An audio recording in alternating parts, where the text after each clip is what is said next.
Warahmatullahi wabarakatuh. Saya Irma Ardita akan menjelaskan 3 materi. Yang pertama ada asesmen, kode etik, dan teknik tes dan non-tes. Yang kedua ada mekanisme perilaku menurut teori psikodinamik, behavioral, dan humanistik. Dan yang terakhir ada motif, motivasi, dan sugesti. Oke, langsung saja saya akan menjelaskan tentang asesmen, kode etik, dan teknik tes dan non-tes. Asesmen adalah suatu metode sistematis yang dilakukan oleh guru BK untuk memahami karakteristik lingkungan dan segala sesuatu yang berhubungan dengan konseli melalui berbagai teknik seperti tes dan non-tes. Selanjutnya ada fungsi dan tujuan asesmen tersebut. Fungsinya, asesmen itu dilakukan untuk mengetahui keadaan peserta didik pada saat tertentu, baik potensi yang dimiliki maupun berbagai kelemahan yang dimiliki peserta didik, dan tujuannya ialah sebagai salah satu sarana yang digunakan dalam membuat diagnosis psikologis. Yang selanjutnya adalah manfaat asesmen. Menurut Lin and Groen 1985, manfaat asesmen adalah sebagai berikut.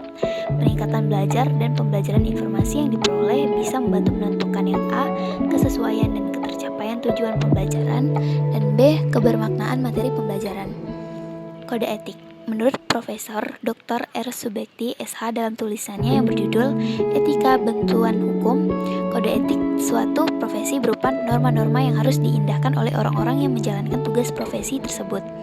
Fungsi, tujuan, manfaat. Pada dasarnya, kode etik memiliki fungsi ganda, yaitu sebagai perlindungan dan pengembangan bagi profesi.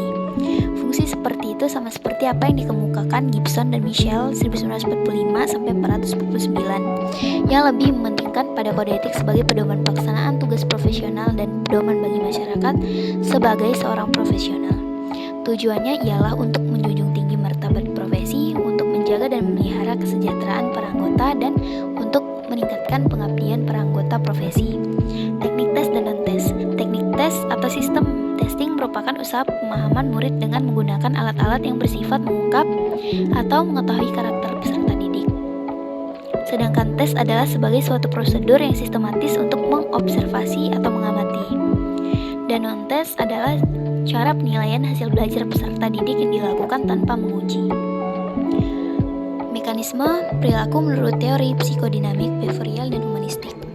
Mekanisme pembentukan perilaku menurut aliran behaviorisme memandang bahwa pola-pola perilaku itu dapat dibentuk melalui proses pembiasaan dan penguatan atau reinforcement dengan mengkondisikan atau menciptakan stimulus rangsangan tertentu dalam lingkungan. Mekanisme perilaku menurut teori psikodinamik.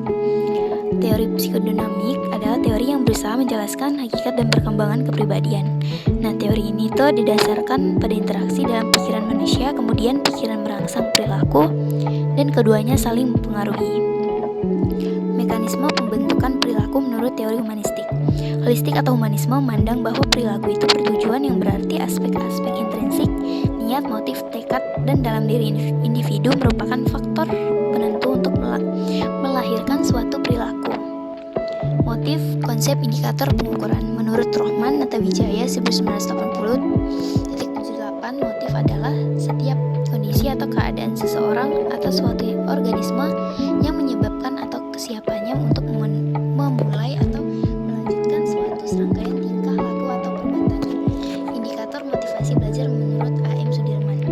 1. Tekun menghadapi tugas. 2. Menghadapi kesulitan, tidak lekas putus asa, menunjukkan minat terhadap bermacam-macam masalah orang dewasa, lebih senang bekerja mandiri, dan yang terakhir itu dapat mempertahankan pendapatnya. Motivasi menurut pakar psikologi didefinisikan sebagai proses internal yang mengaktifkan, menuntun, dan mempertahankan perilaku dari waktu ke waktu. Sugesti, Abu Ahmadi mengatakan bahwa sugesti adalah pengaruh atas jiwa atau perbuatan seseorang sehingga pikiran, perasaan, dan kemauannya terpengaruh, dan dengan begitu orang mengakui atau meyakini apa yang dikehendaki daripadanya.